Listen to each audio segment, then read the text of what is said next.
Hay unas presentaciones. Bueno, pero hago una cosa súper rápida. Buenas tardes a todos. Gracias por venir a esta segunda sesión del ciclo de conferencias en torno a la figura de Carlos V. Es ahora, en el mes de mayo y junio, cuando cumplimos el quinto centenario de la concesión de esos documentos que todos conocemos, los privilegios fiscales y las flores de lis para el escudo de la ciudad. Y hemos programado este ciclo interesantísimo, diría yo. Ayer tuvimos una magnífica ponencia, algunos de ustedes pudieron estar, sobre la figura de la emperatriz Isabel. Y hoy tenemos a Juan Manuel Carretero, que nos va a hablar de esos primeros 25 años de vida de Carlos V. José Luis Gómez Ordóñez va a presentar al ponente. Muchas gracias. Buenas tardes, gracias por venir. Continuamos con el ciclo Esperando al Emperador. Con todo lo que sabe Juan Manuel Carretero Zamora, podemos estar esperando años y años y años, con un montón de becarios trabajando de equipos enormes de esos con los que soñamos, que no se cumplían. Bueno, yo tengo fama a veces de ser exagerado, pero ahora sería exagerado si no dijera lo que voy a decir. Están ustedes ante el mejor historiador vivo sobre el periodo del que nos va a hablar. Mejor, diría de España, pero tengo que ampliar, porque con algunos otros historiadores belgas, franceses, con los que colabora y con los que ha vivido desde hace muchos años, ¿no?, en la investigación, pues es uno en Europa también de los mejores. Juan Manuel Carretero Zamora tiene un montón de libros publicados, muchísimos artículos, congresos. Esas averiguaciones en 3 volúmenes base a la obra que quedará de él para siempre, pero tiene un estudio sobre la hacienda y la fiscalidad de Carlos V extraordinario, y otros libros sobre las Cortes, que es uno de los primeros proyectos de investigación con los que empezaste. En cualquier caso, el estudio institucional, que fue lo primero que hizo, y ahora el estudio de Carlos, son obras extraordinarias. Son obras, además,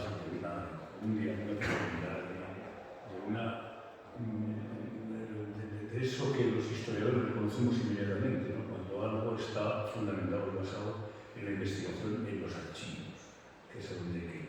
Y no solamente en los archivos españoles, donde obviamente nos aparece un Carlos V hispanizado, claro, lo tenemos aquí, lo tenemos en nuestros papeles y demás. Hay que ir a donde él va, donde me parece que va a salir más pronto, ¿no?, mañana pasado, otro día que va a ser, ¿no?, a Lille, es decir, a los archivos franceses, a París, a Bruselas, a Lyon, etc. Bueno, pues estamos ante uno de los grandes conocedores de Carlos, y de Carlos de Gante, que luego pasa a ser Carlos I, Carlos V, es de lo que nos va a hablar hoy. Muchas gracias. Yo primero lo que hacer es agradecer mucho de poder estar hoy aquí al profesor Gómez Ordóñez y al resto de los organizadores. Yo tengo especial predilección por el profesor Gómez Ordóñez. Es de mi generación, pero es de los mayores, como digo yo, y como yo soy de los pequeños, tuve la fortuna de que él estuvo en el tribunal porque uno al final tiene que ser funcionario, y hace muchísimos años pues yo hice las oposiciones, y entonces eran las famosas oposiciones, y en el tribunal, por sorteo, me correspondió que José Luis Gómez Ordóñez estuviese. Creo que era la primera vez que iba al tribunal, no sé si era, y es decir, que él se inauguró como miembro de un tribunal de oposiciones universitarias, y yo como opositor. Por lo tanto, hay una especie de comunidad, de comunión, que no se va con la vida, que uno de cierta forma nunca ignora a la persona que te dirigió la tesis doctoral, que es tu maestro para toda tu vida, y tampoco ignoras la primera vez que haces oposición, porque marca para toda tu vida. Por eso, repito, aprovecho la oportunidad para decirlo ahora. Cuando me propusieron hablar de este tema, pues para mí es un tema muy querido y sobre todo, como ahora comentábamos cuando veníamos para acá, es un tema que curiosamente convendría antes de empezar una cuestión lineal, que quedara claro. El reinado de Carlos V en su conjunto es un reinado que yo creo que está empezando a estar realizado. Es decir, creíamos que era un reinado cerrado, pero es evidente, y algunas tesis doctorales se están haciendo, aquí en España pocas, más en Francia y en Bélgica, se está viendo que hay una renovación en torno a Carlos. Es decir, hay una ampliación del conocimiento y yo creo que puede salir, si no un Carlos V diferente, sí hay un Carlos V bastante novedoso. En esta línea, yo creo que uno de los aspectos que menos se ha conocido es el Carlos V inicial, desde que nace en Gante en 1500 hasta que, como yo digo, se convierte en Carlos el Victorioso. Carlos el Victorioso es el hombre que entra triunfante en la ciudad, como diré al final de mi exposición, en la ciudad de Toledo, que aparece cantado por todo el mundo, las cortes plegadas a él, un discurso memorable que por cierto está todavía inédito, donde se presenta como el gran salvador, es el gran hombre. Pues bien, ese periodo de 25 años es un periodo fundamental para entender a Carlos V. También tengo que advertir antes algo. La visión mía, porque yo creo que cuando un historiador expone algo, yo creo que tiene que saber muy bien, más que saber muy bien, es exponer a ustedes, me están leyendo, mi juego, mis cartas. Mis cartas son muy claras. La visión que tengo de Carlos V es una visión para este periodo que poco tiene que ver con la visión oficial que se ha dado hasta ahora por los historiadores. No porque yo sea más o menos heterodoxo o, entre comillas, en este caso con bastante revolucionario, sino simplemente porque yo he visto a Carlos V no desde la perspectiva hispánica, sino fundamentalmente desde la perspectiva de la Casa de Borgoña y a partir fundamentalmente de los archivos que la propia Casa de Borgoña tiene. La Casa de Borgoña tiene unos archivos fenomenales, espectaculares, que actualmente están en la ciudad de Lille, en Francia. ¿Por qué? Porque Lille era la capital del Flandes Sur y ahí se decidió por Maximiliano I, que está aquí, sigue aquí, se decidió que Lille fuera el lugar donde estuviese gran parte de la documentación. Y ahí está, ahí quedó. Otra parte fundamental está en París. ¿Por qué? Porque los franceses, al ocupar la zona, trasladaron mucha documentación a Francia, a París, a los archivos nacionales, y otra documentación, por qué no decirlo, está también muy importante en España, aquí en Valladolid, en Simancas. Con independencia de que también hay mucha documentación en Roma. Bueno, vamos a empezar con esta parte. Ya les he dicho que este periodo es poco conocido, está siendo revisado. Ha habido algunos trabajos muy importantes hace poco, pero está en revisión. ¿Por qué? Porque es muy interesante. El periodo, yo creo que hay dos periodos clave, son de su nacimiento de 1500 hasta 1515, ya veremos por qué, y de 1515 a 1520. Yo voy a insistir fundamentalmente en la primera parte, pero voy a hablar también de la segunda con unas conclusiones emanadas de la anterior. Hay que decir en principio que este periodo de 1500 en adelante es un periodo esencial para Carlos V, porque es el periodo de conformación de su concepción del mundo, de su formación personal, de su formación política. Es un periodo de aprendizaje en un entorno familiar, cultural muy claro, que lo va a arrastrar hasta su final en el retiro de Yuste. Es el mundo de Borgoña. Hay que decir que pese a los esfuerzos de muchos historiadores alemanes, y no digamos españoles, especialmente a la década de los años 40 50, donde evidentemente Carlos V era el referente para un pasado imperial, porque todas las potencias querían tener un pasado imperial. Pues qué mejor que Carlos V, para nosotros. Y por lo tanto hubo que hispanizar. Pero yo creo que el propio Carlos V se consideró siempre un príncipe de Borgoña, heredero directo de un personaje central, de su bisabuelo, Carlos el Temerario.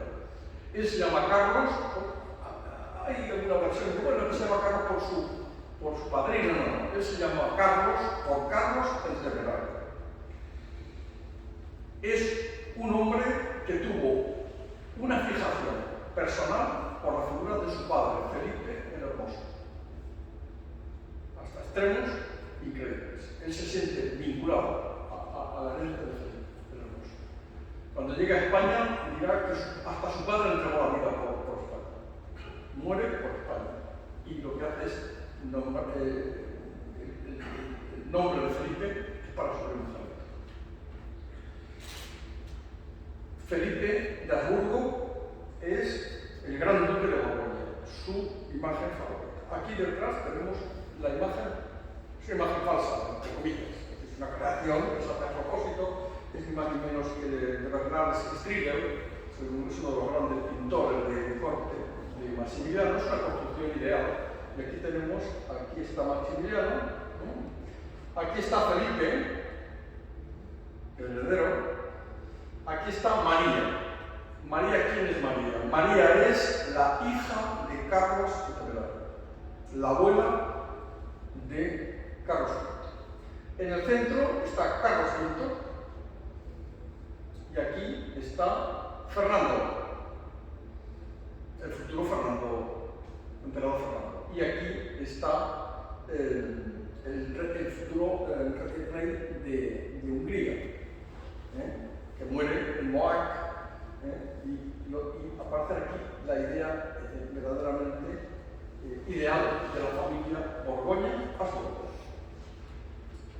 Es Luis evidentemente, es el rey Luis que muere en Moac, y a partir de ese momento los reinos el reino de Hungría pasan a incorporarse definitivamente a la casa de Habsburgo. Repito que Carlos V nunca esa idea que hay por ahí, que Carlos V hablaba en español con Dios, en alemán con el caballo, Carlos de Gante nunca se consideró un príncipe alemán, nunca, ni tampoco un príncipe austriaco. De hecho, hacia 1528, 1530, los hermanos archivos están inundados hasta arriba de papeles, él ya reconoce que su hermano Fernando es el rey de Hungría y el rey de Bohemia, así de clarito. Pero vamos, ninguna duda. Y todos los envíos de dinero que hace para sostener la línea del Danubio frente a los turcos, siempre dice a mi hermano, para mi hermano Fernando, rey de Bohemia y en definitiva, ya mucho antes de la abdicación, Carlos V reconoce que esa parte del territorio de la casa de Borgoña-Habsburgo va a pasar a los hermanos, mucho antes de la abdicación, junto con el título imperial. ¿Por qué? Porque fundamentalmente hay un acuerdo dinástico para fundar una auténtica monarquía danubiana, que es una idea que estaba alimentando ya Maximiliano I. De ahí la importancia de este paso. Por lo tanto, como os he dicho antes, bueno, no he tomado referencia de cuando he empezado, pero sí que yo no sé cuándo voy a acabar. Lo que interesa de mí, pues me lo hacen costar. Bueno, yo creo que una hora menos 20, ¿no? Sí, A menos 20, ¿no? Ya les he dicho que es un hombre de Borgoña y también se ve por sus lecturas. Es un hombre, por ejemplo, ¿cuáles son las lecturas de referencia de este hombre a lo largo de su vida? Hay dos fundamentales, que es la Biblia y es el Caballero del Temerario. Vamos a ponerlo aquí, a ver si, como yo soy de mal, a ver dónde sí. Era aquí, no. A ver, ¿dónde era? Sí, ahí está, muy bien. Bueno, este Carlos Seminario es un gran referente de él. Eso es su bisabuelo. Aquí lo ven muy con el típico, muy en negro, porque es el color propio de los duques de Borgoña, que además luego se va a generalizar como el color típico de la monarquía. Este es el Caballero Determinado. Es la obra, la Biblia y el Caballero Determinado. ¿Qué es el Caballero Determinado? Es un libro de caballerías, escrito por un noble borgoñón en honor de Carlos II. Ahí consta no solamente la vida extraordinaria de Carlos el Temerario, sino también se anticipa el futuro del gran Carlos V.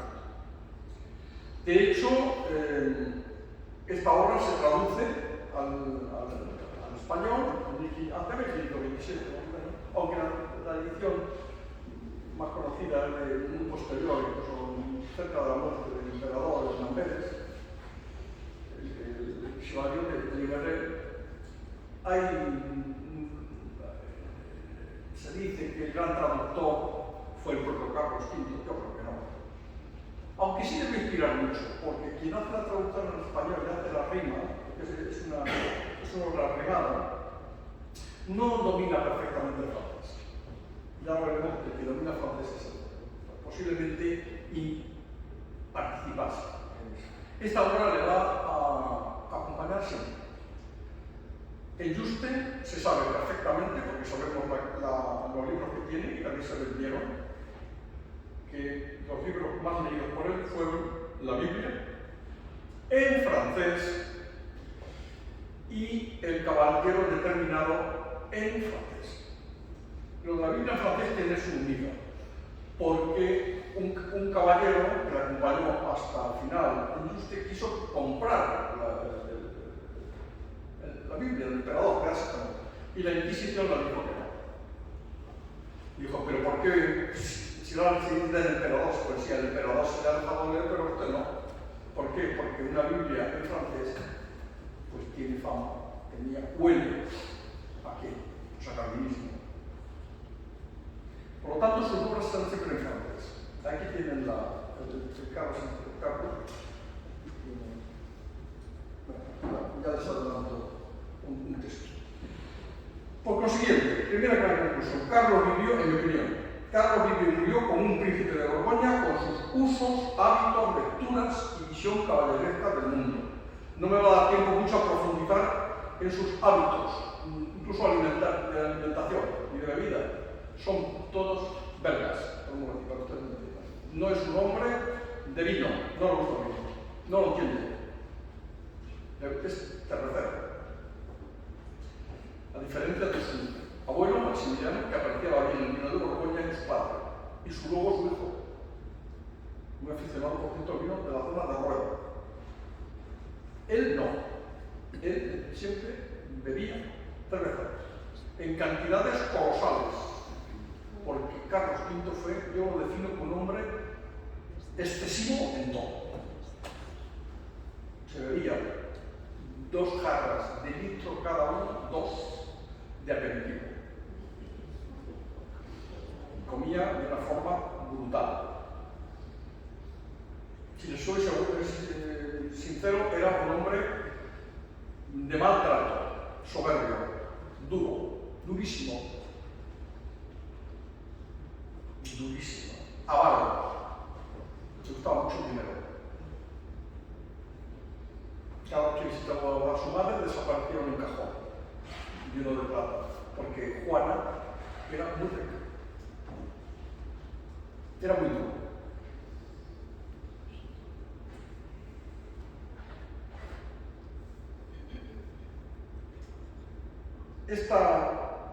Su vinculación con la idea de... Él además se identifica con la ostentación de Borgoña. La corte de Borgoña es la más lujosa del mundo. Se cuenta que en una ocasión visitó el rey de Inglaterra, visitó al gran duque de Borgoña, y en la entrada en Bruselas la gente decía que el rey de Inglaterra al lado del gran duque parecía un comerciante. Es decir, él mantuvo siempre como hábito de Borgoña. En Juste no vivió nunca con los monjes. En Juste él vivió como un gran duque de Borgoña. Platos en oro, por supuesto, porque el duque de Borgoña, las vajillas en oro, puro. Se adornaba con ticianos. Las sábanas se las traían de Florencia. La relación con los monjes fue horrible, como luego comentaré al hablar de la música. De hecho, los monjes los insultaban gravemente y de hecho hubo protestas a su propio hijo para que hablase con su padre, que no fuera tan duro como solamente las un par de veces al refectorio.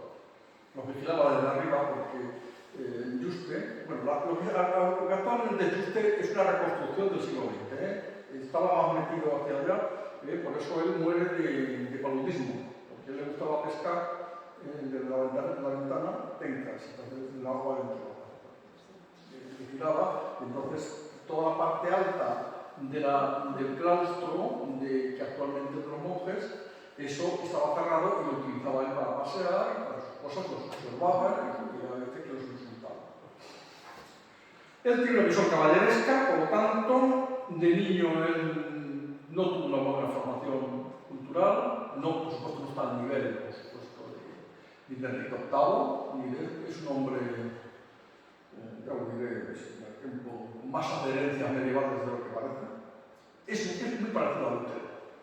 Son hombres con un resabio, con un refondo fundamentalmente medieval.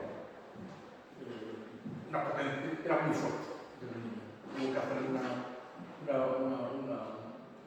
armadura para protegerlo, porque no para paseos, sino para protegerlo, porque él gustaba muchas armas, las espadas, todo eso, y él estudió poco.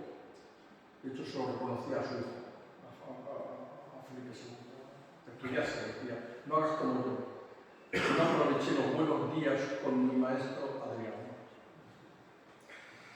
Bien, ¿dónde nace este hombre? Este hombre nace, ya os he dicho, en Gante. Aquí tenemos la primera carta que tenemos de su nacimiento. Está en francés, como es lógico, claro. Procede de los archivos de Borgoña y está firmada por Maximiliano I. Aquí tiene el Maximiliano. Es una carta dirigida a Margarita, a su hija, donde le hace constar que ha recibido la buena nueva del alumbramiento de la archiduquesa, es decir, de Juan, que está muy feliz. Aquí lo pone, está en francés, en francés antiguo. Pone, mi hija, he recibido vuestras cartas por las cuales me el accouchement, es decir, el alumbramiento de mi hija, la archiduquesa. Estoy muy feliz del nacimiento de Carlos. El nacimiento de Carlos inmediatamente Carlos fue sometido, como es lógico, por la propaganda oficial. Si hay una corte que dominó perfectamente la propaganda política, es la corte de la Casa de Borgoña-Habsburgo. Todos fueron unos maestros, unos genios de la propaganda política. Singularmente Maximiliano. Para él trabajaron fundamentalmente los grandes grabadores, como Alberto Durero y toda la escuela de Francia. Por lo tanto, es un tema muy interesante. Dominan perfectamente lo que es la propaganda. Por lo tanto, hay que montar en torno a Carlos, el heredero, hay que montar un programa ¿en qué se basa?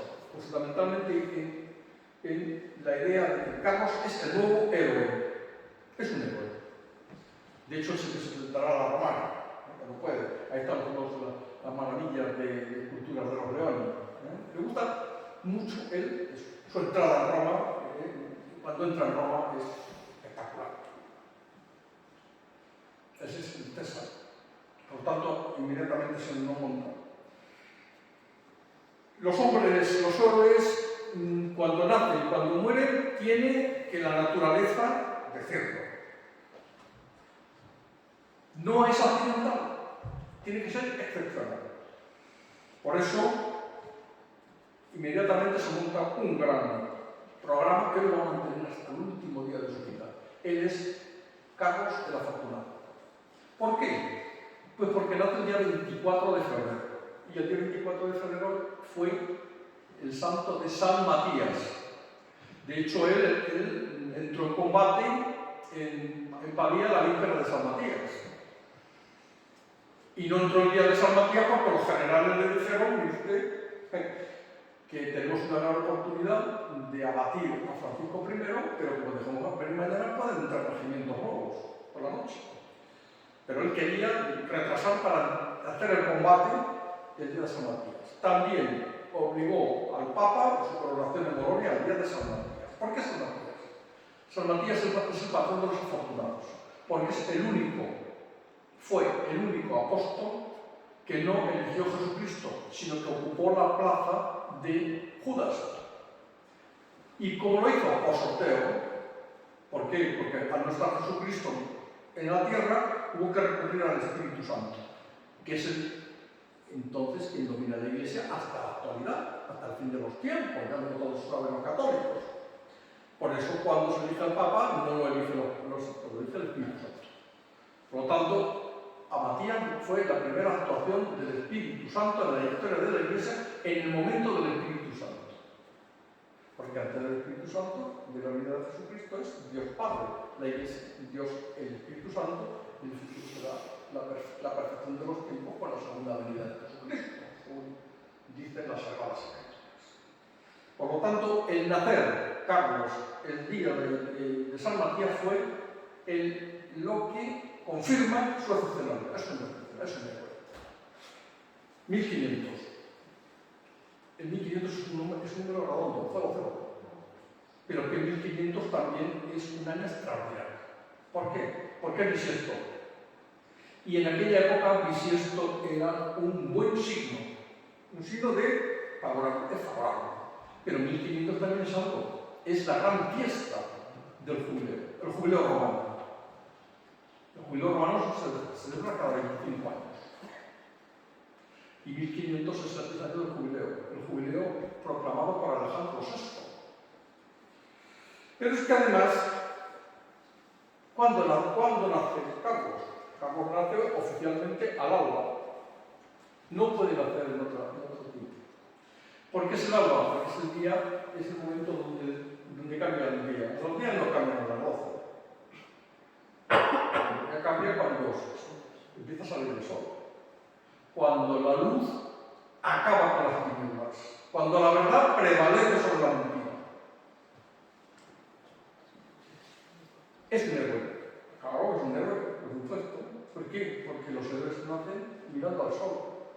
Desde la propia Acrópolis. Todos los héroes miran al este. Está todo previsto. Claro. El alba, la aurora, la época del día de la luz perfecta.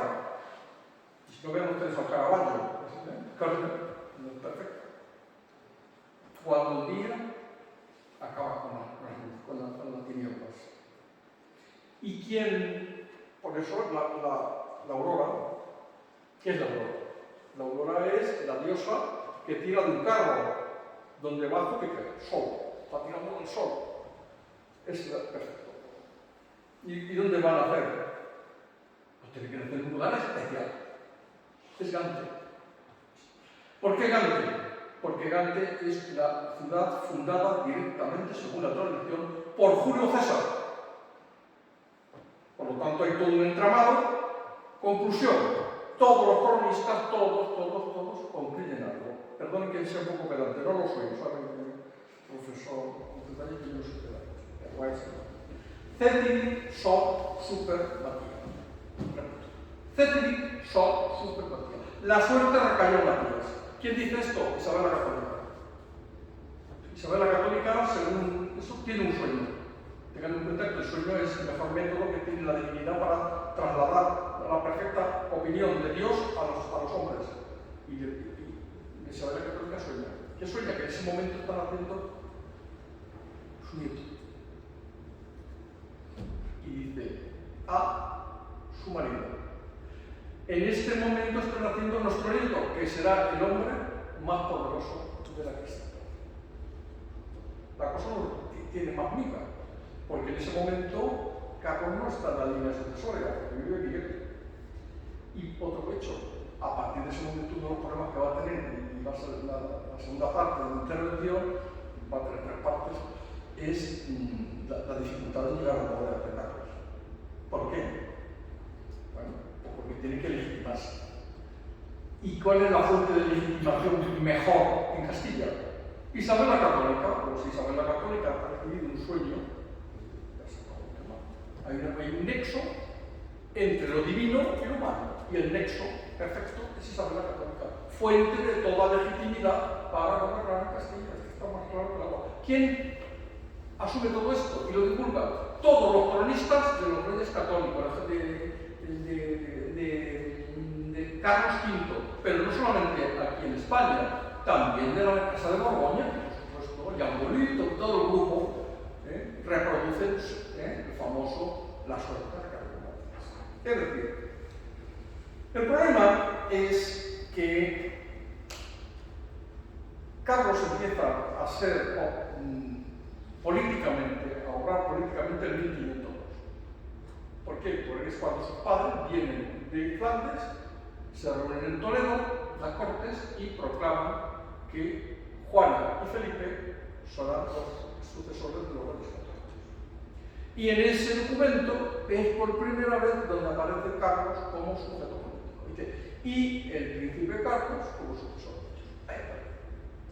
Por supuesto, una cosa que no dicen los procuradores, es una de las cosas que encontré en mi tesis hace 400 años, es que los procuradores dicen de forma no oficial a Isabel la Católica que qué pasa con su hija, porque su hija sabe que no está en condiciones de gobernar. Y aquí empieza el problema. El problema empieza porque a la muerte de Isabel la Católica empieza el problema sucesorio. Y la cosa está muy clara. Especialmente cuando muere su padre, en 1506. Los acuerdos que había habido saltan por los aires. Es decir, hacia 1509 hay un tratado. Hay un tratado poco conocido todavía, el Tratado de Blois. Es un intento de poner orden. Se estaban matando. Se estaban tirando las sillas entre Maximiliano I y Fernando II. ¿Y qué papel tiene ahí Carlos? Pues Carlos es un niño y está jugando con él. ¿Cómo claro? En 1510, el Tratado de Blois es sancionado por las Cortes de Castilla. ¿Por qué distrito aquí se pasado esto? Bueno, pues porque si unimos las resoluciones de Toledo de 1502, el testamento de Isabel la Católica es un testamento de crisis sucesoria, léanlo, y los acuerdos de 1509 ratificados en 1510, ahí sale lo que llamo yo el gran problema sucesorio de Castilla. Lo resumo. Primero, según todo esto, la única reina titular era Juana, su madre, hasta su muerte. De hecho, el emperador Carlos no puede abdicar hasta que muera su madre. Obsérvenlo. 1556 abdica el emperador y muere su madre en 1555, unos meses antes. Está esperando que se muera para ver quién es. Por lo tanto, la reina titular. Segundo, el gobierno efectivo lo ejercería Fernando el Católico hasta su muerte. Incluso aunque Carlos tuviera 25 años de edad. 25 años de edad en la época es la mayoría de edad política. Por ejemplo, para ser regidor, aquí en Logroño, 25 años. Si no, no se puede ser. Tercero, jamás Carlos V podría titularse rey. Jamás, en su vida de su madre.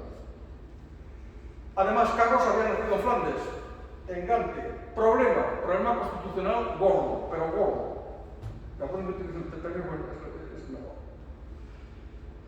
Según la Constitución, entre comillas, de la monarquía castellana, para ser rey de Castilla hay que nacer en Castilla. Luego, Carlos no reconocía ese requisito. En cambio, se lo reconocía su hermano, Fernando, que había nacido en Alcalá de Henares.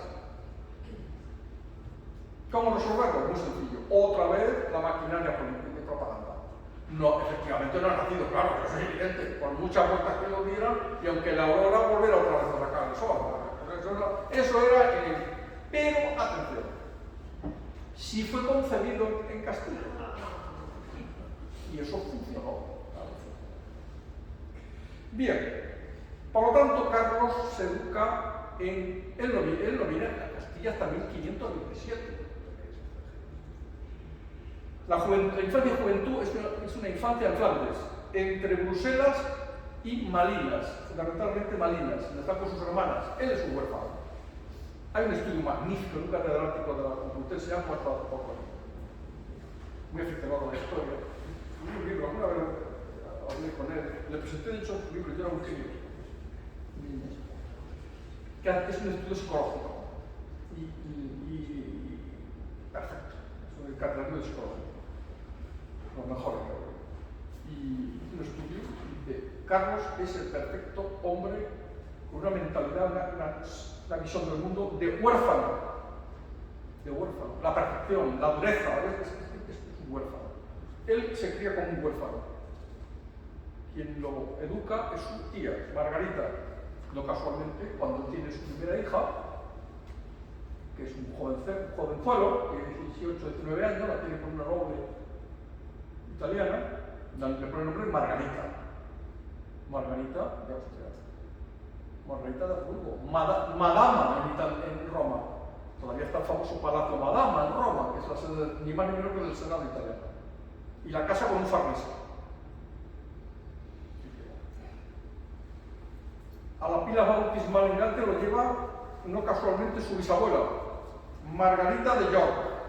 ¿Quién es Margarita de York? Pues la esposa de Carlos II. Enseguida su padre, Felipe, y en vez de nombrarle conde de Nevers, que es el equivalente tradicional del heredero, lo eleva más todavía. Lo nombra Gran Duque de Luxemburgo, 9 meses, y además caballero de la Orden del Tesón de Oro. La casa ducal de ese niño, de ese bebé, son más, yo la he visto, no la he traído por nombre, si no acabamos. Está también en los archivos de Borgoña, está la relación. A mí me salen unos 120 a 130 personas de acompañamiento. Sirvientes, chambelanes, secretarios. ¿Para qué quería ese niño eso? Simplemente es un aparato teatral para magnificar políticamente la figura desde su mismo nacimiento. Su educación fue la propia de un príncipe importante de Borgoña, en lengua francesa. Ahora lo diré y proyectaré un informe que me mandan a Cisneros. Por cierto, ese informe está todavía inédito. En lengua francesa. ¿Por qué en lengua francesa? Porque es la lengua oficial de Borgoña, la Casa de Borgoña. Y en un ambiente caballeresco, como he dicho antes. Nunca fue bilingüe. Siempre utilizó el francés en sus relaciones familiares, especialmente también con su madre, porque Juana podía estar alterada. A mí últimamente me saca de quicio, lo he hecho en la universidad, sobre todo en la Complutense, como estaba ahora. Pero he dicho, bueno, pues si no lo digo yo, que estoy a punto de jubilarme, que no, y soy catedrático. Vamos a ver, yo me molesta mucho que últimamente, a mí el término de Juana de Castilla me parece correcto, pero ahistórico. ¿Por qué? Porque el correcto para mí es Juana la Loca. ¿Por qué Juana la Loca? Porque la alternativa hubiese sido Juana la Endemoniada. Claro, entonces no se podía sostener. Por eso ella, su madre, para protegerla, dio a entender que estaba desequilibrada. Porque la otra alternativa sería reconocer que estaba poseída, porque tenía accesos de violencia muy próximos a cómo la Inquisición interpretaba el endogénese, a ver si yo lo aclaramos de una vez. Yo se lo digo a mis alumnos, se lo explico. No obstante que no salga del aula, porque a ver si me... Claro, interpretar las cosas en una situación es Juana de Castilla, sí, pero atención también con estas cosas. No hagamos presentismos históricos. No es lo mismo, las enfermedades mentales son históricas. No es lo mismo estar loco en el siglo XIII que en el XV que ahora. Así que a ver si dejamos de hacer historia desde nuestros sentimientos actuales y nuestras urgencias de presente. Porque ese es el gran drama, en mi opinión, de la historiografía actual. El adanismo. Antes de nosotros no existe nada. Vamos a ver si sabes. Aprovecho la oportunidad para decirlo una vez más. Francés, por lo tanto. Bien. Costumbres y hábitos de Borgoña. Me gustaba, ya no sé. Por supuesto mucho la carne, pero bueno, pues no por nada, simplemente porque tengan en cuenta otro hecho. La alimentación también es un sistema de jerarquización social. Hay un alimento de reyes y la carne es esta. Así acabó él, con unos problemas tremendos, aparte de que saben ustedes que era pragmatismo. Y eso da lugar a que comía mal y tenía unos problemas estomacales verdaderamente terribles. Lo educó Adriano de Utrecht. Esto es importante, porque Adriano no es un humanista. Adriano es un teólogo y por lo tanto él no se pudo beneficiar de una buena formación humanística como si tuvieron sus rivales, su rival Francisco I o su colaborador necesario en asuntos de dinero, Enrique VIII de Inglaterra. Es por lo tanto un hombre que, ya les he dicho, es un hombre con notabilísimas adherencias medievales. Bueno, pero eso no significó que no tuviera buena. Él tiene dos formaciones muy buenas, típicas de Borgoña, del príncipe de Borgoña. Es una exquisita educación musical. Exquisita. Tenía un oído maravilloso, muy bien educado desde niño. ¿Por qué? Porque la Casa de Borgoña cuidó siempre mucho la música, especialmente su tío. De hecho, uno de los problemas, siempre diré, ¿y por qué se fue a Yuste? Pues no lo sabemos realmente, al final. Pues si me dicen mi opinión, se fue a Yuste como se podría haber ido a otro sitio. Porque además no se lo creía nadie, ni su hijo Felipe, ni su hermana María, que fue el que la acompañaba constantemente y estuvo con él hasta el final. Si me dicen antes de algo, buscó un monasterio jerónimo. ¿Por qué? Porque los jerónimos eran la orden con mayor calidad musical. Claro, si ustedes entran, cuando ustedes vayan a Yuste, recuérdenme, cuando entren por la puerta. Digo a la iglesia, y verán algo. El altar está altísimo, a la misma altura que el coro. ¿Por qué? Es una estructura típicamente de los jerónimos. ¿Para qué? Para que el oficiante estuviese a la misma altura visual, mirar, que el coro y sintonizar música con la celebración. Aparte de que a él le servía, le abría la puertecita y oía la música, porque le cantaba. De ahí que muchas veces se interrumpía insultándole, llamándole cosas que no me atrevo ni a reproducir aquí.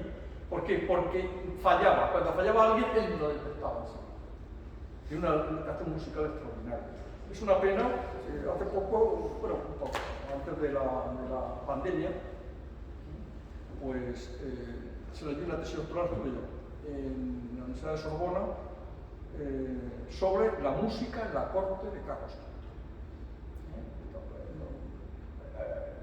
Además la hizo una estudiante que además no es famosa, pero bueno, tiene su conjunto musical, es decir, profesional de música y da conciertos y hizo la tesis doctoral sobre esto. Muy buena educación musical. Y también, muy típico del príncipe de Borgoña, su amor a la mecánica. Le gustaba mucho la mecánica, especialmente los relojes. Ya saben ustedes, y si no yo se lo digo, que la industria relojera suiza es heredera de la región que está al lado, es el Franco Condado. En el Franco Condado es donde empieza la industria relojera en Europa, y está al lado, y pasa.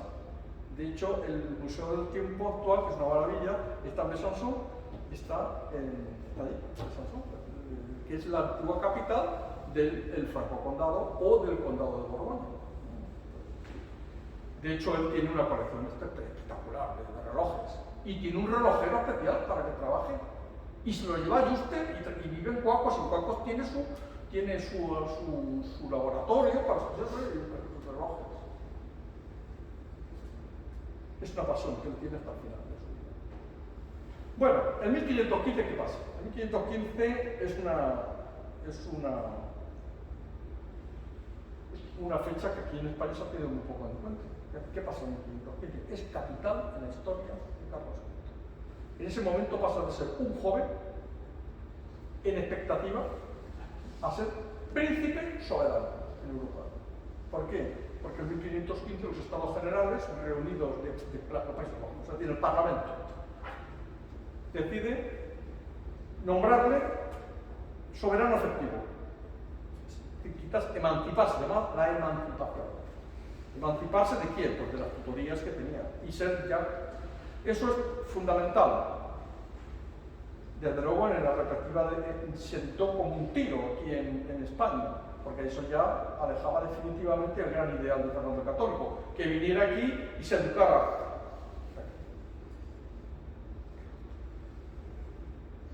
Eso significa que Carlos es un monarca más. Porque claro, el duque de Borgoña no es rey, porque la Borgoña, el Gran Ducado, es una especie de monarquía inacabada.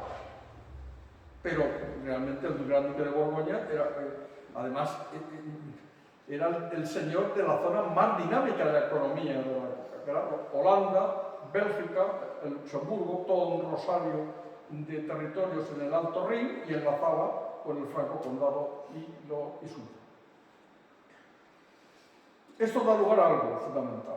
En primer lugar, es el gran triunfo de la corte de Bruselas, que generalmente se ascribe al sector flamenco, y es cierto, a Guillermo de Croix, el famoso señor de Chiapas. Pero atención, al grupo también castellano que está allí. ¿Y desde cuándo están allí? Están exiliados. ¿Desde cuándo? Desde 1506, que muere Felipe el Hermoso y huyen allí. ¿Quiénes son? Pues el obispo Pedro de la Mota y don Juan Manuel. ¿Quién es don Juan Manuel? Consejero y gran hombre de confianza que había sido de Felipe el Hermoso. Y tienen que ir allí. Y están esperando su oportunidad. Y son ellos los que lanzan. Obviamente, ¿quién está detrás? Están estos. ¿Y quién? Margarita. ¿Quién son los que salen lesionados? Maximiliano, que no acepta al principio, pero después le sobrean bien. El sobrear significa que le metieron 150.000 de lala, es decir, ducado solo, más unas compensaciones, y Fernando el Católico decide que corta con Bruselas. Compensaciones que tenía que mandar a todo el grupo, porque en los acuerdos que hay, bueno, pues venga, se les perdona a los que se habían ido, se les devuelven los dineros, etc. Cortado, aquí se ha acabado y punto. Bien. El 23 de enero de 1516 muere Fernando el Católico. Fernando el Católico había intentado por activa y por pasiva que viniera Carlos VIII. A cambio, ofrecía que fuera Fernando para allá, e incluso ofrecía a su nieto natural para que fuera también, y nobles también. Imposible. A partir de ese momento, 1516, entra en acción Cisneros. En mi opinión, Cisneros gobernó mucho menos de lo que se dice. Ahora lo diré por qué. Yo estoy analizando ahora el epistolario, el cedulario, llamo yo el cedulario de Bruselas. ¿Qué es el cedulario de Bruselas? Dos tomazos así, y donde están todas las órdenes de gobierno en español, por supuesto, para gobernar desde Bruselas a Castilla. Eso se lo trajo de otro brazo un secretario que está metido en Simancas. Es una documentación espectacular. Siguiéndolo se ve claramente cómo actuar. Vamos a ver, en síntesis, porque ya me queda, cuando me quedan 15 minutos, 20 como máximo. En síntesis, vamos a ver. El poder empieza a tomarse en Bruselas y no en Castilla ni en Aragón. ¿Quién lo toma? Los flamencos, claro. Y los españoles, otra vez. ¿Quiénes son? Don Juan Manuel, el obispo Mota, los secretarios reales Villegas y Según, y, atención, aparece alguien por allí, que es nombrado en Bruselas, no en Castilla, el famoso Francisco de los Cobos. ¿Quién es Francisco de los Cobos? Pues el secretario más poderoso que tuvo Carlos V. ¿Y cómo aparece por allí?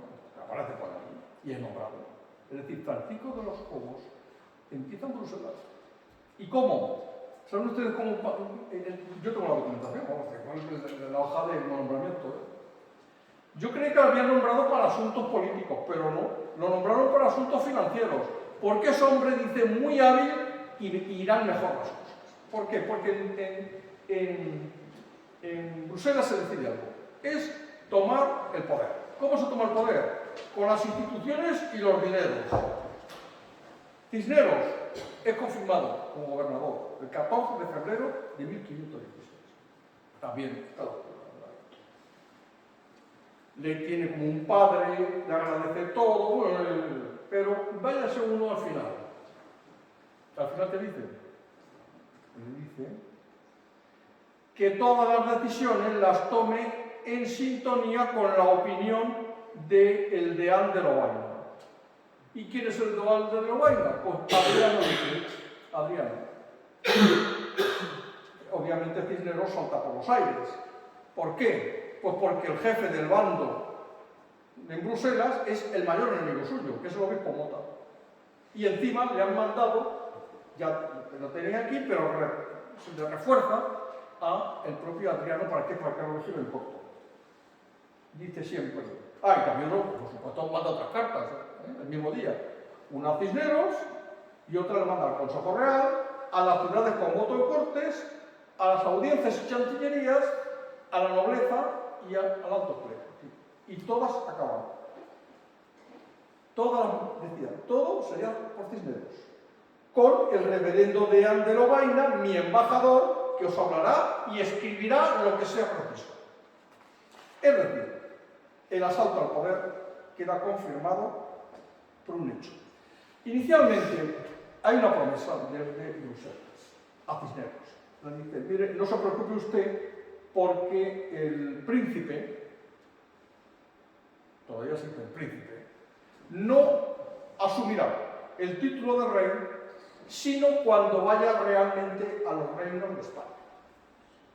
Bueno, con lo cual, ¿pero qué ocurre?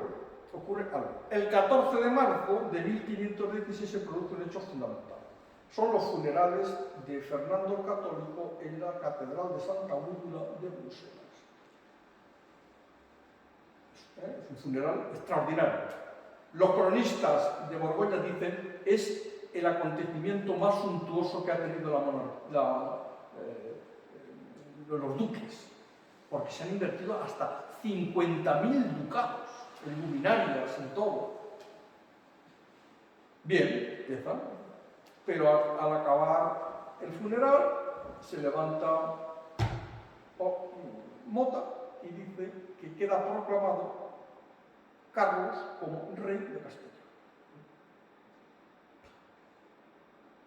En el caso de Aragón no hace falta, porque ya saben ustedes que en Aragón el sistema es de ley sálica, es decir, Juana era la heredera, pero no podía gobernarse, pero también no, ahí no había problema. Las cortes de Aragón lo ratificarían en su momento, como mayor hermana, pero es Castilla, y además Castilla tiene eso. Es decir, se ha roto la promesa y se ha roto también un pacto constitucional grave. El rey de Castilla no puede ser proclamado fuera de Castilla. Claro. Yo por eso digo, en broma, lo he escrito hace poco. Un buen funeral y una mejor proclamación, claro. tanto dinero es de sospecha. Claro, la inversión no fue para, en definitiva, en Castilla, tanto Cisneros como algunos nobles, pues se resisten. Ante la resistencia, pues Carlos manda cartas. Que tengo el listado y aquí falta gente que no me ha escrito felicitándome. ¿Quién está entre ellos? El duque de Alba. Hay una carta directa al duque de Alba diciendo que se siente muy triste porque no le ha proclamado y que espera que lo haga pronto en función del gran historial de su casa. Eso es lo que es.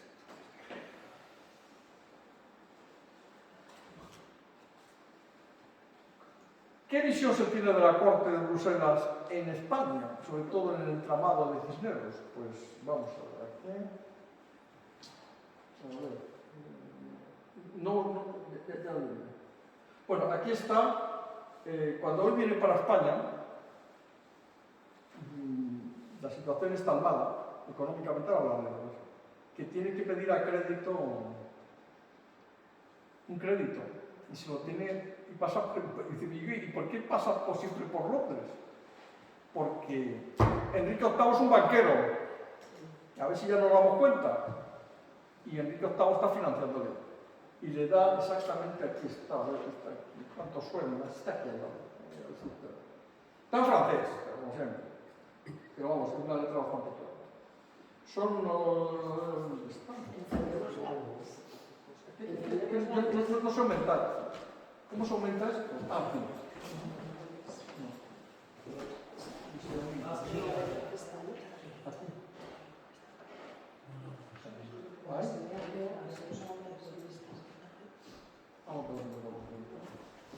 Aquí está. Rey de Inglaterra.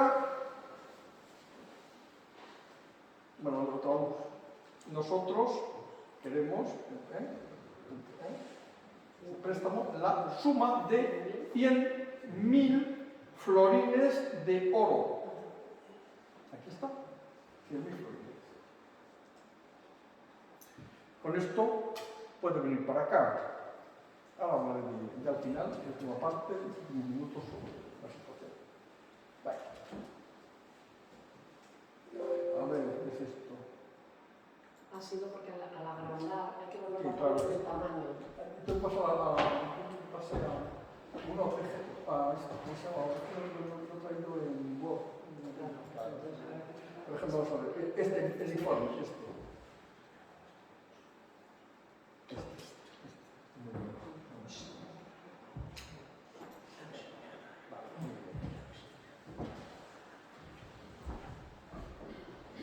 Bueno, aquí tienen un informe que mandan Cisneros. Es un informe secreto.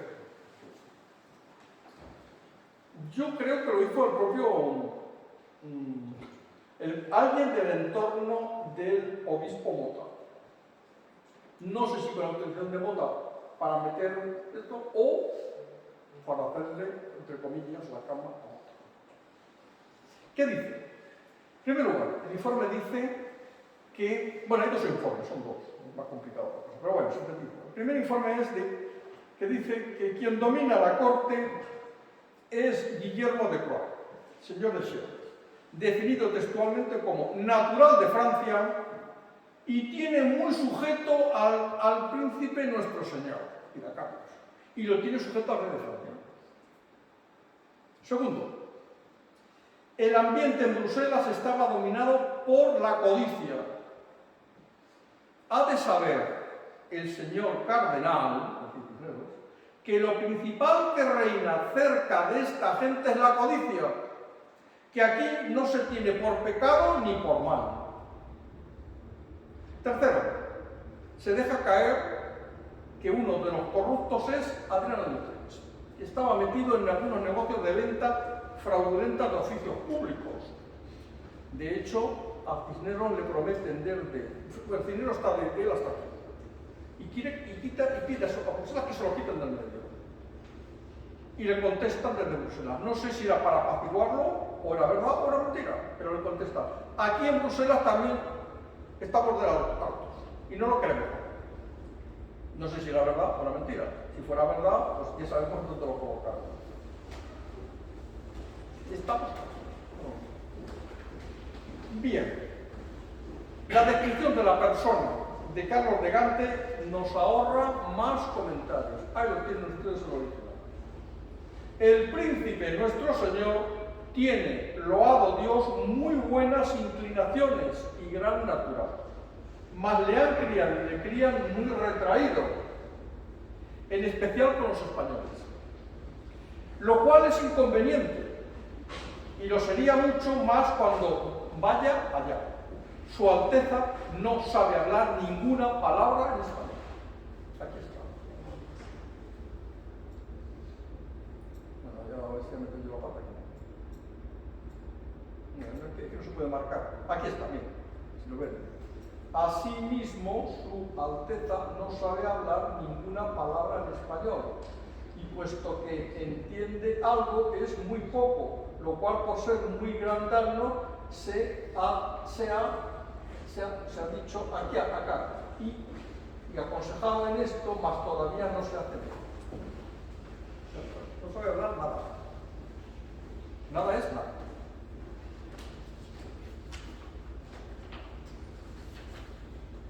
¿Cómo tomaron el poder?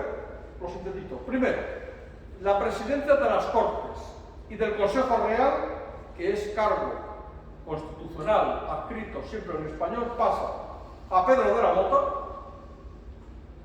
obispo de Badajoz, y que quiere la mitra de Burgos como sea, que es el factotum del poder castellano junto con don Juan Manuel, y enemigo declarado de Cisneros, ese de presidente. Se intenta meter también a Jan Soás. ¿Quién es Jan Soás? El ayo de Carlos. El que su padre lo pone de bebé con él. Eso es intolerable, que un flamenco presida el Consejo Real en las Cortes. Es decir, empieza ya a girar el problema, que va a acabar en los primeros. El problema constitucional. Segundo, como símbolo de poder soberano, Carlos I manda una carta a España, diciendo: a partir de ahora todo lo referido a las órdenes militares se decidirá en Bruselas. Tengan en cuenta que las órdenes militares es el símbolo del poder soberano desde Fernando el Católico. De hecho, el actual rey emérito, vean ustedes, su uniforme lo lleva aquí, las 4 órdenes. El rey actual no lo lleva. Cuando muera, lo llevará. Cuando Juan Carlos fue rey, su padre, don Juan, en el uniforme de almirante, llevaba las 4 órdenes, y su hijo, el rey actual, rey emérito, se los puso cuando murió su padre. Cuidadito con estos símbolos. Fueron anuladas el cifrado oficial con Roma. El cifrado oficial significaba la comunicación, porque no nos da tiempo, pero una gran parte de esta documentación la podemos leer o no la podemos leer. Si tenemos la cifra, en ocasiones me ha aparecido la cifra, en otras no. Está cifrada. ¿Por qué? Para evitar, como es lógico, el espionaje. El espionaje existe. ¿No es lógico? Pues la cifra dice, la cifra de Roma, no, la que está desde Castilla queda anulada, y por lo tanto solamente prevalece la de Bruselas. Es decir, la administración internacional pasa a Bruselas. Otro hecho, la comunicación. Ahora hablamos, hemos descubierto un gran Mediterráneo, porque como somos adánicos ahora, hemos descubierto ahora que el que tiene la comunicación tiene el poder, ¿no? Dicen ahí, incluso en las escuelas de negocios, no son historiadores. Ya en esta época se sabe perfectamente que quien tiene el control de la comunicación tiene el poder. ¿Qué es lo que hacen en Bruselas? Lo primero que hacen. ¿Qué es lo primero que hacen? Pues conceder la exclusiva de todo el correo a los fontaxis. ¿Quiénes son los fontaxis? Pues los dueños de los correos preferidos de la Casa de Borgoña de Burgos. ¿Qué es lo que era la primera decisión que tomará Adriano VI cuando sea papa? Que casi lo tiran de ese día por la ventana, claro. Quitó a una familia italiana el control del correo pontificio y se lo entrega a los fontaxis. Magister Postarum, pone. A ver, yo estoy trabajando en una entrada del archivo secreto. Nombramientos episcopales con Roma, desde Bruselas. Ya se la explica al Papa León X, que está adiestrado, que cuidadito, que no nombre a nadie salvo Cisneros. Se le puede consultar, pero no decide. Y luego ciertos oficios fundamentales, como la Capitanía General de Galeras, es decir, el almirantazgo, altos mandos militares, se reservan a Jean Sauvage, Scherpe, Popé, etc. Es decir, ¿qué ocurre? Pues ocurre lo de siempre. Que donde hay poder, huele el poder. ¿Qué ocurre? Que empiezan a salir de España hacia Bruselas oleadas de nobles, altos burócratas, los hijos de los titulares, hasta el punto que hay un decreto, una cédula que dice Carlos I a Cisneros, queda prohibida la salida de más gente desde Castilla a Bruselas. Quien quiera que venir, que previamente me lo pida a mí, pero que no hace falta, porque yo iré pronto.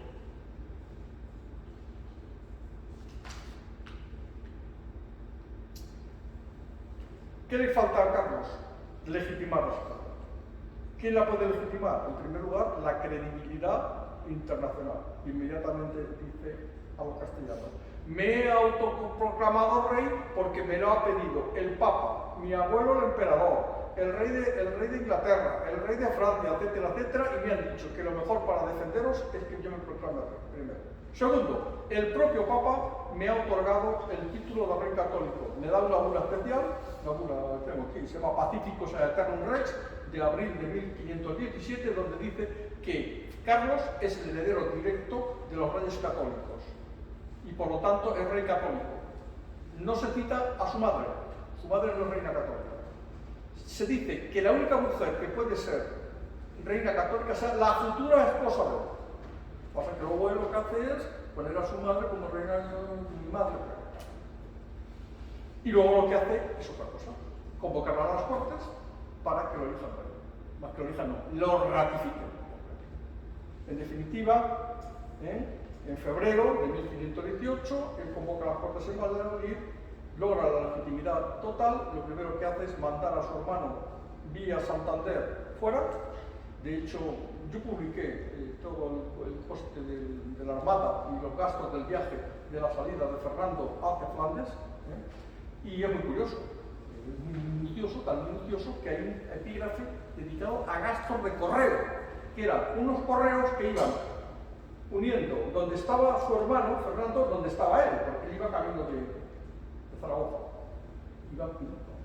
hasta que llegó en un correo final que dice: hoy se salió el infante y ya no se le ven las velas de su armada. Bueno, el segundo error, aparte de... Si usted me permite 10 minutos, que ya ha pasado de rosca. Llevo ya 44 años Que hemos dando clases. Y ya sé una cosa, más allá de 45 minutos la gente desconecta. Porque a mis alumnos, como ahora tengo que dar clase de 2 horas, les digo pues que, y en broma, digo, bueno, desconexión, os digo a mis alumnos, ¿no? Entonces les cuento alguna aventura o algo, digo, conectamos. El segundo gran problema, aparte de este constitucional, es el dinero. Miren ustedes, los dineros. Yo soy historiador, sobre todo, de la economía y la fiscalidad. Mi especialidad, para que ustedes lo sepan, es fiscalidad y deuda pública. Es decir, estoy de moda. ¿Por qué el enfrentamiento final con los comuneros? Si uno lee el programa comunero de 2 partes. Una, afrenta constitucional, ya descrito. ¿Por qué? Porque en la ruptura del pacto hay un pacto no escrito entre la corona y las oligarquías, firmado en 1480. No hace falta que se firme. Está. ¿Cuándo? Cortes de Toledo. Los reyes católicos. Además, Isabel la Católica lo dice claramente. Mi ideal de sistema político, sistema monárquico-oligárquico. Se acabó el tema. Y funciona. Bueno, funciona. Viene este señor y lo rompe. Pues ya lo esperaremos. Segundo problema. Rompe el pacto político fiscal. ¿Cómo? Aumento de la fiscalidad extraordinaria. Así, de entrada. Emisiones constantes de deuda pública. Juros. Irrupción en los reinos hispánicos de la deuda de la Gran Banca Europea. Castilla no tenía, en 1516 las cuentas castellanas estaban saneadas de arriba abajo. No se debía ni un duro fuera. El último dinero que se debía a la banca italiana, a los centuriones, es un pequeño crédito final que había que liquidar, que lo llamaron liquida Fernando el Católico en 1508, que era que le habían dado un préstamo para casar a sus hijas, las dotes, y no se debía nada, todo era deuda interior, que además estaba bien situada en la iglesia, lo había comprado, y los nobles, y algunas ciudades. Empieza, y sobre todo hay un hecho fundamental, empieza a otorgar los arrendamientos de las rentas, es decir, el negocio fiscal, es decir, el arrendamiento de rentas fundamentalmente, imagínense ustedes ahora que el IVA y otras tasas se arrendasen, como el chorro. Bueno, pues ese arrendamiento generalmente estaba equilibrado entre grupos de poder en Castilla, que a su vez sostenían la deuda de juros interna y a su vez garantizaban el pago y adelantaban dinero para el sostenimiento del ejército. Y había un equilibrio de esa manera. Lo rompe. ¿Por qué? Porque lo otorga a un grupo privilegiado próximo a su poder. Es decir, aquí está el problema. El problema se agudiza. Vamos a acabar ahora, a ver si puedo. Si me ayudas, vamos a poner ya con esto acá. Vamos a poner esto. Es que es muy interesante esto. Y además, se creía que estaba en italiano. A ver, no, primer crédito. Salvo que quiera luego sí, por una cosa. Le voy a poner dos textos que ya acabo. Pero dos textos muy curiosos. Este no es este. Van a ver la primera carta que firma Carlos V cuando llega a España. Y se la dirige al Papa. Está en el Archivo Secreto Vaticano. Está en español, en castellano, y es la primera, está aquí en Villaviciosa a 17 días del mes de septiembre cuando desembarcó. El primer que hace, se la escribe, obviamente. Ya está. Ya tengo que mirar que estaba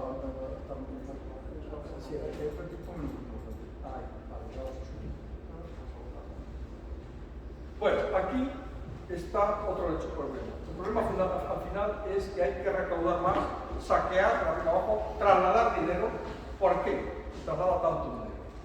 Hay dos motivos, pero esto acaba. Y vamos a ver este texto. Primer motivo. La corte de Borgoña es una corte en quiebra técnica. No tenía ni un duro. Había agotado el crédito hasta que las ciudades de Flandes. No tiene nada, vive a crédito, ha pedido más dinero a Londres y es muy caro. Solución, empezar a enviar dinero de castellano hasta Flandes. Afortunadamente está todo documentado. ¿Por qué? Porque la contabilidad de Flandes es muy buena y se ha mantenido íntegra. Están todas las cuentas. Y ahí entra uno y ves de España tal fecha, tal fecha, y lo bajo. Después lo compruebas con Simancas, lo ajustas, es el mismo. ¿Cuánto dinero se envía? Desde que llega Carlos V aquí, a España, hasta que los comuneros ya se hartan, 1 millón de ducados, solamente para mantener la corte. 1 millón de ducados, para que sepan ustedes, es equivalente a los ingresos ordinarios de toda la corona de Castilla en un año. Eso vuela. Obviamente la gente está dando cuenta, los están descapitalizando. Y luego está otro problema, el problema de la elección imperial. Hay que elegir el imperial. ¿Dónde está el dinero? Pues aquí. Se ha hablado mucho de esto, es un tema que estoy trabajando yo ahora de forma muy personal, porque quiero hacer, aparte de lo de dentro, no sé si con el libro de Carlos de Gante o aparte, un monográfico dedicado a la elección imperial. Porque tiene mucha tela. La tela es que aquí se ha simplificado, diciendo, bueno, fueron los Fugger, no, aquí fue un saqueo general. Los Fugger aportaron dinero, pero fueron más banqueros y sobre todo los que más aportaron, bueno, prestó dinero hasta la familia Fontachis, en cantidades industriales.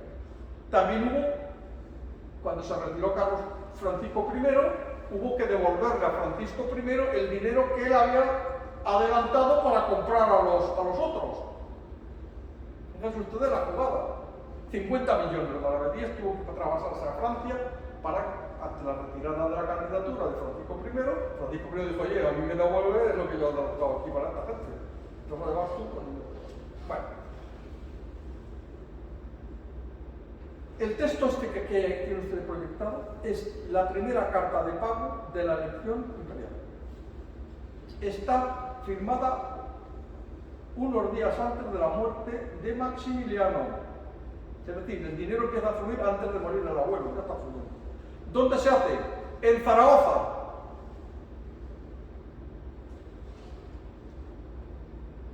En Zaragoza, 9 de febrero de 1519. Aquí está.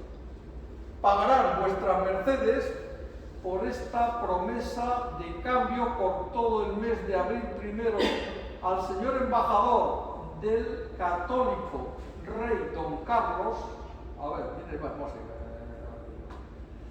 110.000 florines a razón de 60 cruzados por florín. ¿Dónde?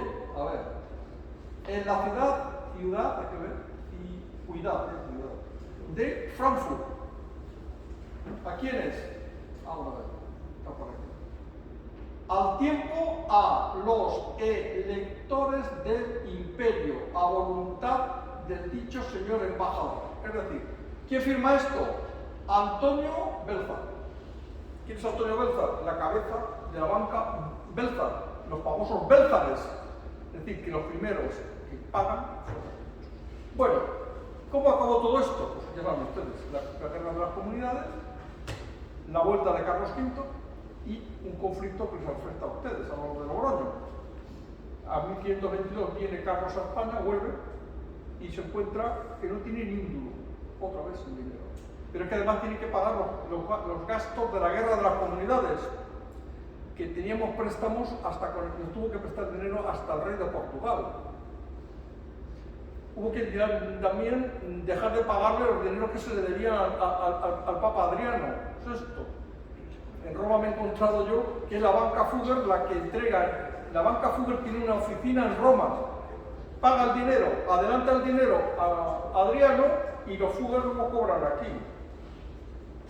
Es decir, está desesperado. ¿Qué hace? Pues pactar. Aprovecha el pacto y renueva, en mi opinión, da marcha atrás y renueva los pactos de la época de los reyes católicos. Un pacto con las oligarquías y a repartirse el poder. ¿Cómo? Pues muy sencillo. Vosotros me dais el dinero que yo necesito y a cambio yo cedo la gestión del mismo. ¿Y por qué es posible todo esto? Pues mire, muy simple. Porque Castilla, a partir de después de la guerra de las comunidades, es una bomba maravillosa económica. El aumento de la producción agrícola en ganados es increíble. Las curvas de los días por los sitios. Entonces se produce una maravilla. Expansión del comercio en América y Norte de África. Aumento de la población, es decir, aumento de la demanda. Correcto equilibrio, la fiscalidad sube mucho, pero está equilibrada con el crecimiento económico. Sube mucho, sí, pero sube mucho, ¿no? ¿También sube los impuestos? Sí, bien. Pero ¿por qué voy a protestar yo si yo voy a pagar relativamente cada vez menos porque cada vez produzco más? Y la presión es alta, pero no, nunca me llega. Y sobre todo porque hay una política monetaria impresionantemente buena, que es cuando Carlos V y su equipo se dan cuenta de algo. Lo mejor es crear una moneda fuerte, pero controlada por nosotros. Hay que sustituir el ducado español tradicional por el escudo oro, y ahí controlan todos los mercados monetarios. Bueno, pues esto se acaba aquí, y si quiere usted hacer alguna pregunta, pues la hacen, y si no, pues nos vamos. ¿Alguna pregunta entonces?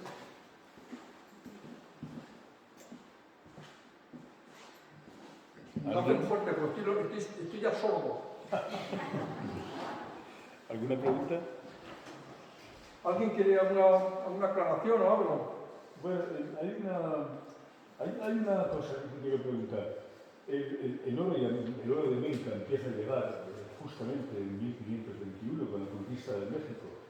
Y el propio emperador, hay un momento, tenemos una carta en el corpus documental que hemos recopilado, que dice de dónde va a salir el dinero para pagar algo en un momento determinado. Y dice, y los que vienen, las naos que vienen a Sevilla con oro y pedrería de las Indias, etc., los cargadores que me han hablado de la casa de contratación, etc., de ahí va a salir el dinero. Sí, eso se llamaba... Eso es necesario también para que la economía de Castilla fluya, ¿no? Sí. De manera que se empieza a producir eso que Hamilton llamó la revolución de los precios, ¿no? Y por tanto, esa moneda, por una parte muy fuerte de oro, pero por otra parte muy inflacionista, para que la gente más o menos se empezó a contar en dos monedas, ¿no? Sí, se contaba la moneda de cuentas, el maravedí. Sí, luego, es una cosa pequeña. pero bueno, la llegada del oro, el impacto del oro americano.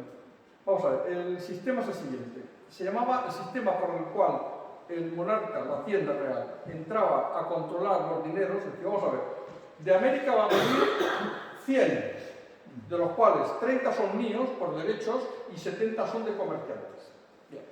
Pero yo necesito los 100 ahora. Eso se llamaba el secuestro de Indias. El secuestro de Indias significaba que llegaban los barcos y allí toda la plata y todo el oro pasaba a la Real Hacienda. A cambio, ¿qué entregaba la Real Hacienda? Soltaba papel. Tipo de interés muy interesante, el 8%. Yo tengo un estudio hecho sobre el secuestro del año 1535, pero no el de este, que tal vez visto en italiano. Y es muy simple. Yo soy mercader, traigo mi dinero y llego a Sevilla y digo, oiga, ¿dónde está mi dinero? Pues mire, el emperador lo necesita y tenga usted aquí un papelito que dice que usted es titular de un préstamo, se le va a pagar el 8%, que no está mal, porque la inflación entonces es baja, es un 3,5 como máximo. 2, yo lo dieron 2. La inflación no viene al principio de América, viene sobre todo con la época del Felipe II cuando él devalúa. Que vamos a ver, para que haya inflación es que el dinero vale menos, y cuando se devalúa, no hay vuelta. Y eso no hace falta ser catedrático en los foros económicos. Entonces lo que ocurría era eso. Bien, ¿el sistema funciona al principio? Sí. Bueno, vale. El problema es cuando Carlos V reitera. Entonces llega un momento en el cual hay un problema. Es que los descargadores se llamaban. Si yo he invertido en una mercancía, vine para aquí y me dan papel, yo no tengo dinero y por lo tanto lo que hago es que me descapitalizo mi negocio. Entonces empiezan las primeras protestas. Y oiga, mire, nos está usted quitando el dinero que necesitamos para nuestro negocio. Y otro dice, no, pero yo doy un 8%. Bueno, el dinero era muy caro, porque había muy poco. Ya saben ustedes que las inflaciones es cuando hay mucho dinero. Había muy poco, por eso subía poco. ¿Por qué? Porque físicamente no había dinero. Sé que el dinero empieza a haber en abundancia cuando se descubre el Potosí, la montaña del Potosí, que es en el año 55. Ahora, ¿de qué se vive? Pues se vive del oro, que había oro, no mucho, pero había, y luego de Nueva España, como has dicho tú. Pero una ventaja, que la plata de Nueva España era maravillosa, excelente. De hecho, las mejores monedas de plata de esa época se están descubriendo en China actualmente. ¿Por qué? Porque los chinos nunca, en el negocio que había transpacífico, los chinos querían que se les pagase en plata. Ellos no quieren mercancías, salvo armamento. En plata. Y dicen, y plata de la Nueva España. ¿Por qué? Porque es la más fina. Entonces, el emperador lo que hace es que también se beneficia de eso. ¿Por qué?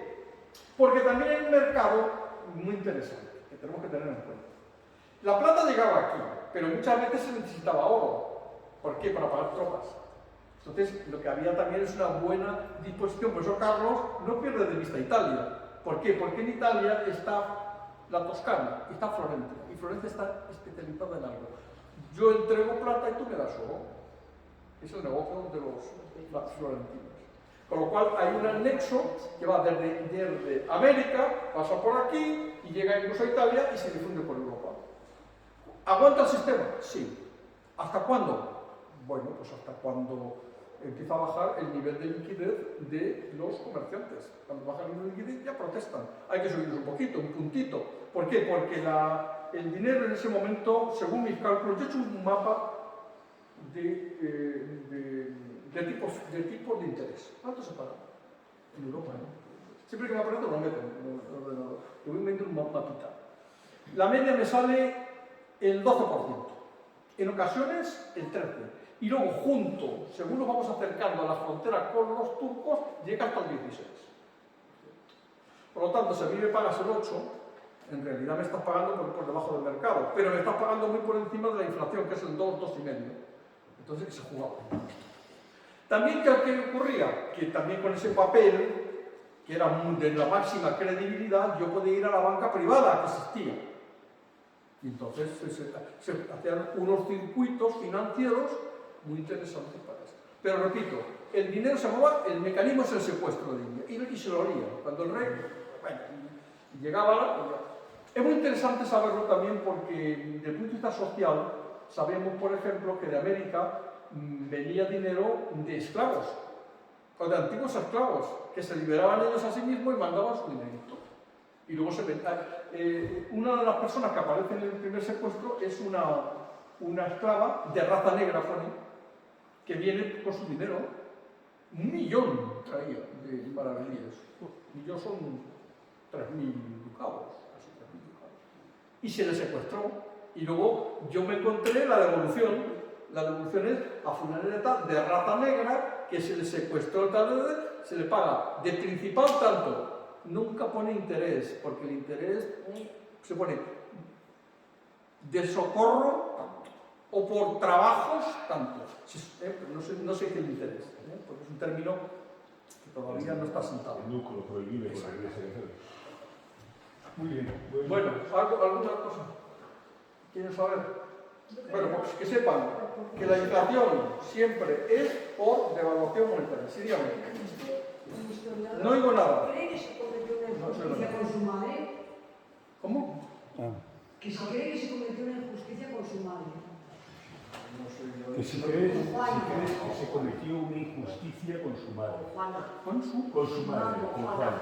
Vamos a ver, es que el concepto de justicia es... Yo creo que no hubo un trato bueno con ella.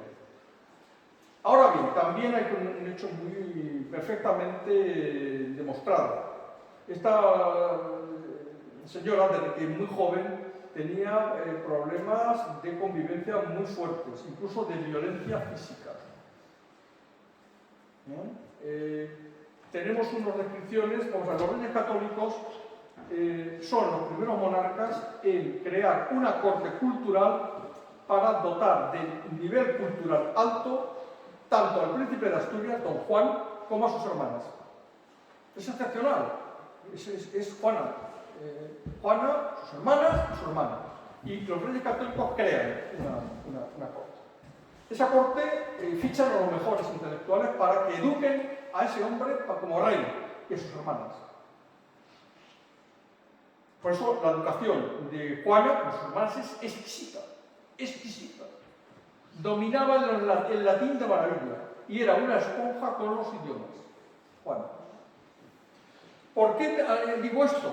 Pues porque tenemos una descripción muy buena, un relato muy bueno de las interioridades de esa familia a través de Pedro Mártir de Anglería. ¿Quién es Pedro Mártir de Anglería?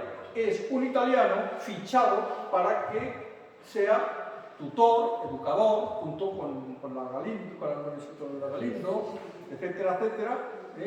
Y este hombre escribe a Italia cartas a sus amigos, a nobles, etcétera, etcétera. Y en esas cartas hay descripciones de cómo se comporta ya Juan, que con faltas incluso de respeto graves, violencia con su madre, etcétera, etcétera. En el estudio que hizo este catedrático, Fernández Álvarez. Fernández Álvarez. No, Fernández, no. Este es el catedrático de psicología. Te llaman de Flandes. Le decía que hay unas descripciones muy estos. Y en ese trabajo se analiza muy bien el marco psicológico, psiquiátrico de Juan. Juan es una persona con posiblemente bipolar y con accesos que pasaba de la inmovilidad más absoluta a la violencia física más. ¿Qué ocurría? Que hubo rumores, por eso he aludido yo antes, de que esos ataques eran posiblemente fruto de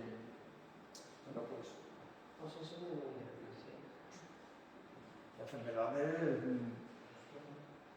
que podían atraer a la Inquisición. Entonces se empieza a echar. Todo esto se acrecienta con un problema derivado de su perfil psiquiátrico. Son los celos. Los celos. ¿Por qué? Vamos a ver, esta mujer no aceptó algo que era en la época. En la época hay un hecho fundamental, es que los reyes tienen amantes. Vamos a ver, un vestido. No, vamos a ver. Es más, vamos a ver, es lo que explico a mis alumnos. Es un problema político.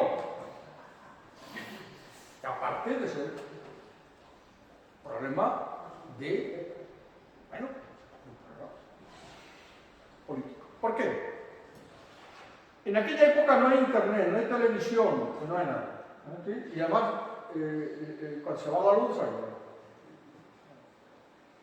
El poder, si se tiene, se representa, y si no se representa, no se tiene. ¿Entienden? Por lo tanto, hay que representar el poder. ¿Cómo? Con frases. Por lo tanto, se utiliza la familia como un elemento para multiplicar la visión del poder. El monarca oriental no tiene ese problema. ¿Por qué? Porque puede tener un número ilimitado de mujeres, por lo tanto su capacidad reproductiva es muy superior al príncipe católico y por lo tanto tiene una cantidad enorme de hijos y de hijas. ¿Para qué? Para jugar políticamente. A este le nombro tal, a este tal, a esta la casa con tal, y por lo tanto la representación del poder en el mundo oriental no es problema. ¿Qué hace un monarca católico? El católico no puede hacer eso. ¿Por qué? Porque solo puede tener una mujer legítima.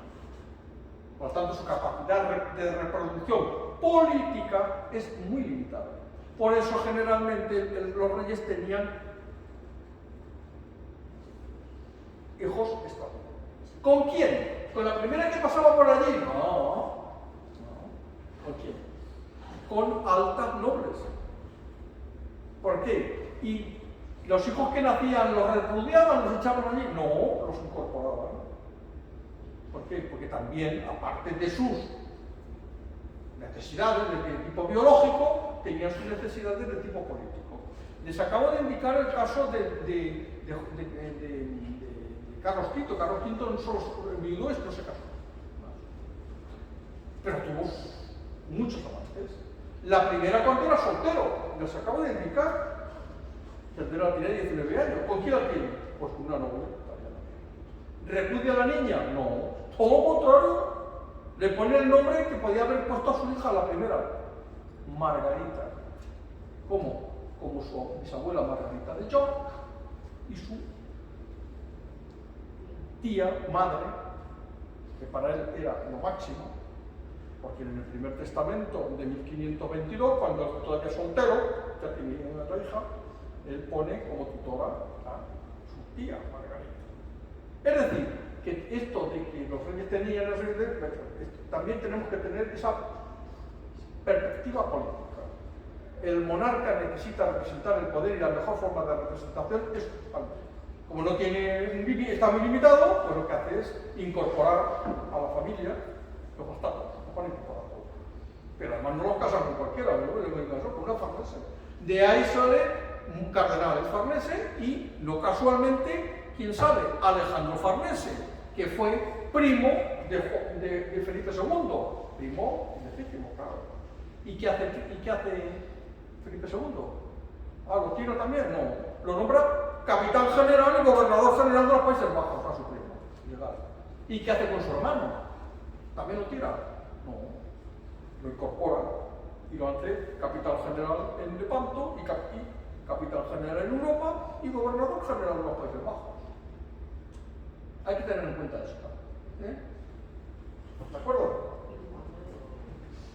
Es más complicado, las cosas son más complicadas. Es decir, a mí cuando me dan esas visiones simplistas las desecho. Bueno, esto no me convence, se ha acabado.